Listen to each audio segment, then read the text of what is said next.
This discovery is very important because the Egyptian expedition under me just found a completely new cemetery.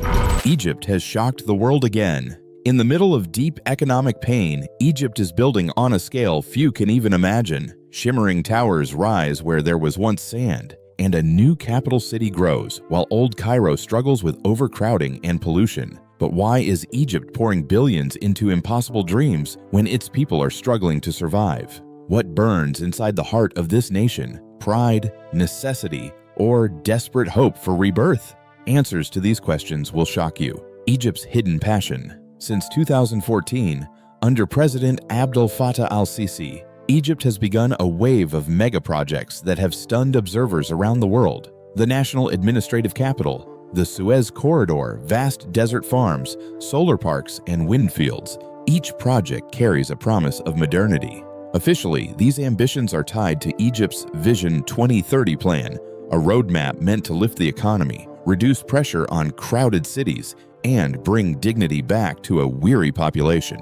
But behind the shining slogans lies a deeper story. This is not just about buildings. It is about identity. Egypt has always lived under the shadow of its ancient greatness. The new ongoing projects are symbols of national pride. Their designs echo the pharaohs with obelisk shapes and pyramidal silhouettes. Each concrete block says, "We are more than our poverty." Yet the race to reclaim this lost image hides the desperation pushing it forward. Overcrowded Cairo suffers from crumbling infrastructure, choking traffic, and clouds of smog.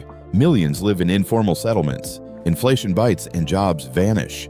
The Egyptian pound weakens. For leaders, these mega projects are more than vision. They are survival. They attract investors, promise control, and project strength. The government's tight centralization allows speed, but it also silences public voices. Few outside the power circle know how decisions are made. Globally, these projects are strategic moves. Egypt wants to be the bridge between Africa, Asia, and Europe. Trade, energy, and transport corridors all flow through its territory. A stronger modern Egypt also becomes a stronger negotiator, especially when crises hit, from food shortages to fuel shocks. Cairo is not only rebuilding its economy, but also its image, projecting soft power that demands global attention. So the question is, Olshus, will these dreams truly lift Egypt or bury it under its own ambition? Let's start with Egypt's desert gamble, which might hold the answer.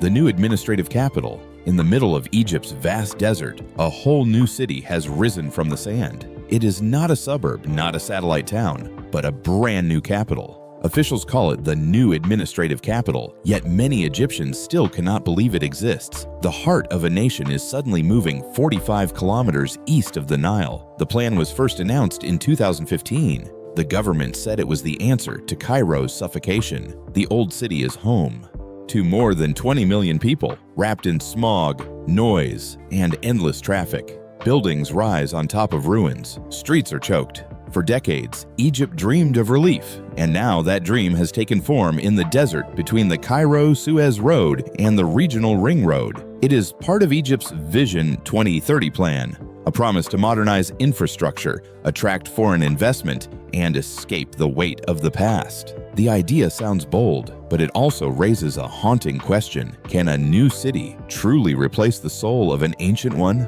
Only time will tell. Construction began at a staggering pace. By early 2024, 14 ministries and several government bodies had already moved to the new city. Parliament sessions now take place there, and some banks are shifting their operations too. The city's skyline is already changing the horizon. At its center stands the iconic tower, almost 400 meters tall and now the tallest building in Africa. Around it rise dozens of towers forming the central business district, a symbol of Egypt's determination to compete with global financial centers. One of the city's most striking features is the Green River Park. It stretches for 35 kilometers, making it about 6 times the size of New York's Central Park.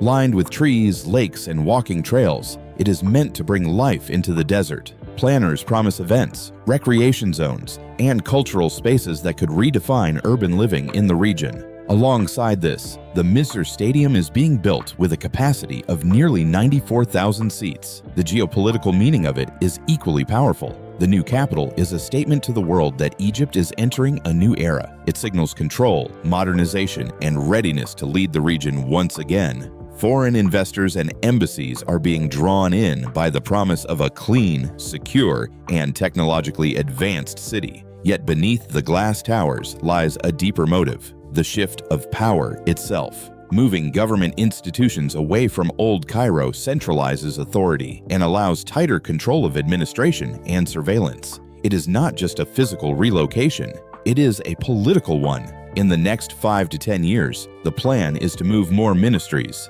embassies, and residents. About 6.5 million people. If it works, Egypt may set a model for developing nations. If it fails, it could become one of the world's largest white elephants. The gamble is historic.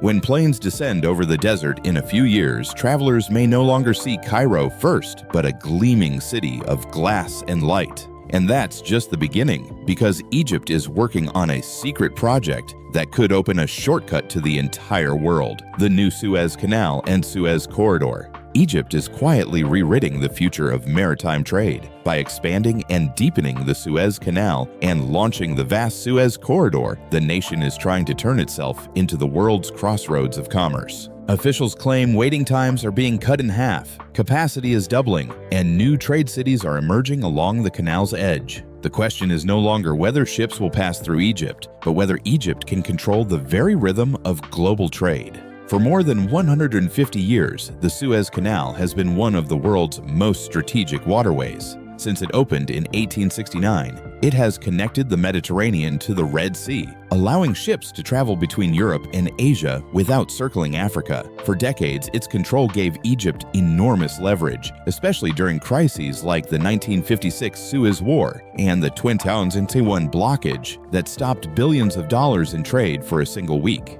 Nearly 10% of global trade flows through its narrow path. In 2014, President Abdel Fattah el-Sisi unveiled a bold plan to not only expand the canal, but to reinvent everything around it. The Suez Canal was no longer to be just a waterway. It would become the core of a new industrial and logistical empire known as the Suez Canal Corridor. The expansion created a parallel channel that allows two-way traffic for the first time in history. Long stretches were widened and deepened so that massive container ships could pass safely and swiftly. Dredgers worked day and night, removing tens of millions of cubic meters of sand. When the project opened, ships could cross in roughly half the time, cutting costs for companies and giving Egypt new leverage in global shipping. Around the water, new life is forming. 7 tunnels now connect the Sinai Peninsula with the canal cities of Suez, Ismailia, and Port Said. These links unite regions that were once separated by geography and history. Ports are being modernized, logistics zones established, and entire industrial clusters planned. Factories, refineries, and technology hubs are expected to rise along what many call the Golden Triangle. The idea is to attract investors, create jobs, and give Egypt control over both sea and land trade between Africa, Asia, and Europe. If the flow of global trade continues to rise, Egypt's canal revenues could grow from about $5 billion to more than $12 billion each year. That would give Cairo unmatched influence over international shipping routes and strengthen its geopolitical position. But if trade slows or new Arctic routes emerge, this grand investment could become a heavy burden. Egypt has redrawn the map of global logistics, and along with it, Egypt is already preparing its daring plan to conquer the energy frontier. Green hydrogen and energy corridor in SIG zone. Egypt is also planning to capture sunlight and wind, turn them into fuel, and sell that fuel to the world. Officials say it could become the country's next Suez Canal moment, a transformation that moves Egypt from a fossil fuel consumer to a green energy empire. The plan sounds futuristic, almost impossible, but the numbers are real. 7 new agreements signed in 2024 could bring up to $40 billion in green hydrogen investments to Egyptian soil. What is happening in the Suez Canal Economic Zone is not just science, it is strategy. The Suez Canal Economic Zone, or SESC Zone, stretches along one of the world's busiest trade arteries. For more than a century, it has moved ships and oil. Now, it is preparing to move something invisible: hydrogen. Egypt's government chose this region as the anchor for its renewable revolution because it combines perfect geography with unmatched logistics.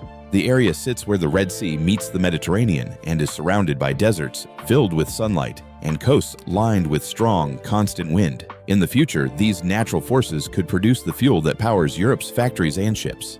At the heart of the plan is a series of partnerships with global companies. Firms such as Masdar, EDF Renewables, AMEA Power, and Zero Waste have signed memorandums of understanding to develop large-scale green hydrogen and ammonia facilities. The ESK Zone Authority claims these deals represent more than $60 billion in framework agreements, a figure that could make Egypt one of the largest green hydrogen players in the developing world. The projects plan to use more than 1 gigawatt of renewable energy, combining solar and wind farms to run advanced electrolyzers. These devices split water into hydrogen and oxygen, creating a clean fuel that emits no carbon when burned. The dream is bold. If successful, Egypt could supply Europe with green fuel at a time when the continent is trying to reduce its dependence on natural gas imports. It could also reshape Egypt's own economy, turning its ports into refueling hubs and its factories into clean energy zones. The shift could make Egypt a leader in climate diplomacy, giving it leverage in negotiations that go far beyond the Middle East. It would also attract new forms of investment from global energy companies and sustainability funds that are hunting for large, stable projects in emerging regions. But as always, ambition brings its share of shadows. They call it invisible power, energy carried in molecules instead of wires.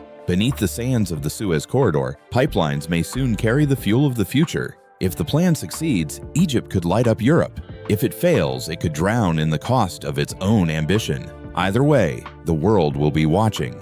Then comes something even more secret that is already stirring behind the scenes. That is going to move the Egyptian military heart: the octagon. Imagine the Pentagon in the United States. Then imagine something even larger, more fortified, and more secretive. In the center of Egypt's new administrative capital, something massive is taking shape. An 8-sided fortress so vast that it could house an entire army's command. They call it the Octagon, and once complete, it will become the largest military headquarters on Earth. The project began in 2018 as part of President Abdel Fattah el-Sisi's plan to relocate key state institutions from Cairo to the new administrative capital. Among ministries, government offices, and embassies, one institution was always going to stand apart: the military. The Octagon is designed to relocate Egypt's entire Ministry of Defense into a single, secure complex, far from the congested and unpredictable heart of Old Cairo. Covering around 22,000 acres with more than 50 million square feet of floor space, this fortress city will dwarf any existing military structure. It is divided into 13 zones dedicated to intelligence, command, logistics, and operations. In a single sweep of architecture, Egypt is gathering its entire defense brain into one impenetrable body. This is not just a show of might, it is a statement to the world. Officials describe the Octagon as a step toward modernization, a move that centralizes military command for faster communication and stronger coordination. Its location inside the new capital ensures proximity to the presidency, intelligence agencies, and ministries, creating a web of control that links civilian and military power closer than ever before. Inside its walls, advanced communication centers, cyber warfare units, and surveillance networks are expected to operate in seamless synchronization. By designing a headquarters larger than the Pentagon, Egypt is sending a message to both allies and rivals. It wants the world to see that it remains the strongest military force in North Africa and the Arab world. It signals readiness and self-reliance in a region often defined by volatility. Some analysts even suggest that the Octagon could become a regional hub for security cooperation, hosting intelligence exchanges and joint command operations. The project's size and secrecy have stirred intense debate. Some see it as a costly symbol of overreach. Concentrating all military command in one site could be dangerous. A single strike or disaster might cripple the entire defense network. Others worry about what this means for Egypt's fragile balance between military and civilian governance. When the army sits beside the presidency, the line between national security and political control can blur quickly. Still, construction continues at a relentless pace. Engineers, planners, and contractors worked day and night to bring the octagon to life. When finished, it could feature satellite command centers, AI-assisted defense systems, and advanced military tech partnerships. It may even attract global defense companies seeking influence in the Middle East's growing arms and cybersecurity market. Beyond it lies a new mystery in the making, a vision so bold they call it utopia, a paradise born from the desert. Al-Galala City, high above the Red Sea where the air cools and the mountains drop steeply into glittering water, Egypt has done something astonishing. It has built an entire city on a mountain. Few outside the country even noticed, but there it stands, Al-Galala City, carved into the Galala Plateau, nearly 700 meters above sea level. The project looks like a dream rising from stone, a resort, a university town, and a new economic zone all in one. Egypt says it is the next step in its national transformation. Launched around 2015 under the supervision of the Armed Forces Engineering Authority, Al-Galala was never meant to be a simple tourist spot.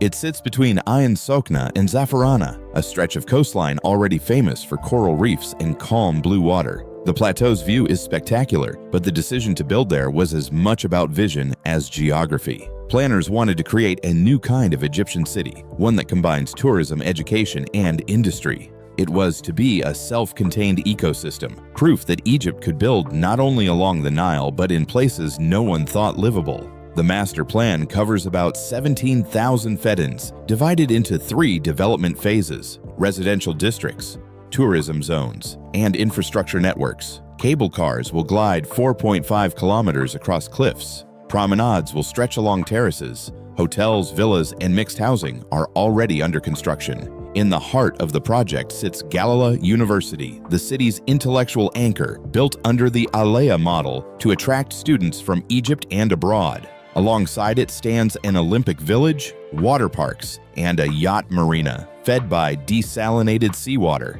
Power stations, sewage systems, and desalination plants are rising to sustain life on the plateau. Nothing about Al-Galala was easy to design or cheap.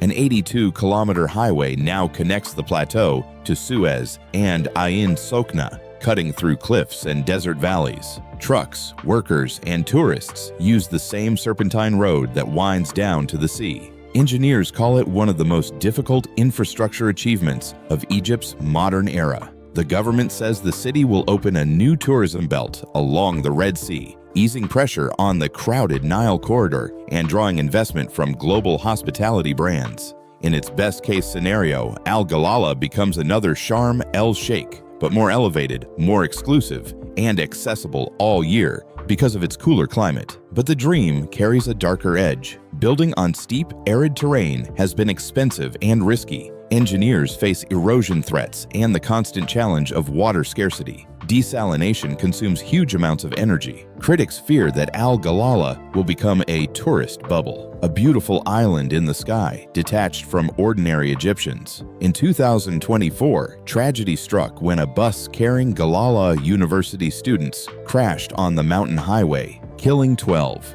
For many, that accident became a grim symbol of how quickly ambition can meet danger on these cliffs. Apart from this, Egypt's leaders are already moving toward their next grand idea, a new project designed to reveal the country's hidden wealth to the world. Grand Egyptian Museum. For centuries, Egypt has guarded its treasures beneath sand, in tombs, and behind museum walls that time itself has worn down. But now, after decades of waiting, the country is preparing a single grand reveal. Just outside Cairo, beside the eternal silhouettes of the Giza pyramids, rises a structure so vast and modern that it feels almost unreal: the Grand Egyptian Museum. The idea was born from necessity. Egypt's old museums, especially the Egyptian Museum in Tahrir Square, were aging, overcrowded, and unable to protect the vast number of artifacts discovered across the country. Priceless treasures like those of King Tutankhamun were at risk from inadequate storage and security conditions. To solve this, Egypt's leaders envisioned something entirely new: a modern museum carved into the Giza Plateau itself, within sight of the pyramids, where the ancient and the contemporary could finally meet. The concept was simple but powerful: gather the nation's scattered antiquities in one secure world-class complex. Construction began in the early 2000s, evolving through years of political turbulence, funding challenges, and archaeological precision. The result is a colossal complex that covers nearly 500,000 square meters. Its design merges cutting-edge architecture with ancient symbolism. The facade of glass and stone faces the pyramids, while underground chambers hold restoration labs and storage rooms for tens of thousands of artifacts. The museum is equipped with advanced climate control, solar power integration, and sustainable materials. It is part research center, part tourist attraction, and part cultural statement. Inside, each gallery is designed to tell Egypt's story not through isolated pieces, but through connected themes: kingship, belief, daily life, and the eternal cycle of death and rebirth. By late 2024, the museum entered its trial opening phase. Around 4,000 visitors per day were allowed in as workers continued finishing the final sections. The highlight is, of course, the full Tutankhamun collection, more than 5,000 objects, many of which have never been displayed together before. Visitors walk among golden chariots, royal masks, and delicate jewelry, illuminated with precision lighting that brings ancient craftsmanship to life. Egypt wants this to be more than a museum. It wants it to be the beating heart of a new tourism era. Once fully opened, the Grand Egyptian Museum is expected to stand among the greatest museums on Earth, a gateway not only to Egypt's past, but to its global future. And if Egypt can redefine history so boldly, can it possibly stay out of the skyscraper race? Absolutely not. The next dream reaching for the sky is already underway. Obelisko Capitale and future skyscraper dreams. In the desert east of Cairo, a new skyline is waiting to rise. Egypt's leaders call it Obelisko Capitale, and if the plans hold true, it could become the tallest building in Africa and one of the tallest on Earth. The proposed height is staggering, about 1,000 meters, or more than 3 times taller than the Great Pyramid of Giza that stands not far away. It is not only a skyscraper, it is a statement. The design merges pharaonic pride with futuristic ambition, shaping a tower that glimmers like an obelisk for the 21st century. The tower is planned for the city's central business district, the same zone where the iconic tower, already the tallest in Africa at nearly 400 meters, dominates the skyline. Yet even that record-breaking structure may soon look small. The Obelisko Capitale aims to rise 250 floors, blending offices, residences, hotels, and observation decks into a single vertical city. Its facade is designed to resemble an ancient obelisk, a sacred symbol of power and rebirth, while a glass water channel running along its surface represents the Nile River itself, the lifeline that shaped Egypt's civilization. This architectural vision is more than aesthetics. It is national storytelling in steel and glass. Each angle of the building echoes Egypt's heritage while projecting modernity to the world. Designed by global architecture firms in collaboration with Egyptian planners, the project represents a fusion of identity and technology. The cost, however, is monumental. Early estimates exceed $3 billion. Building such a structure on desert soil presents immense challenges: wind pressure, seismic resistance, and foundation stability. Engineers face a battle between ambition and physics, as even minor miscalculations could risk disaster at that height. Despite its stunning renderings and official approval in principle, construction has not yet begun. Egypt's government has tied progress to the success of the wider new administrative capital. Financing remains a key hurdle, as global economic pressures make investors cautious about ultra-tall projects. Still, state officials insist the dream remains alive. They view it as a long-term project that would cement Egypt's place in architectural history, rivaling Dubai, Shanghai, and New York. Thus, Egypt is racing toward a new era, building cities on mountains, museums beside pyramids, and towers that could pierce the clouds. Each project reflects the nation's hunger to rise beyond its past and claim a place among the modern giants. Can Egypt's vision of progress balance pride with practicality, or will these grand dreams weigh too heavy on its future? Share your thoughts below.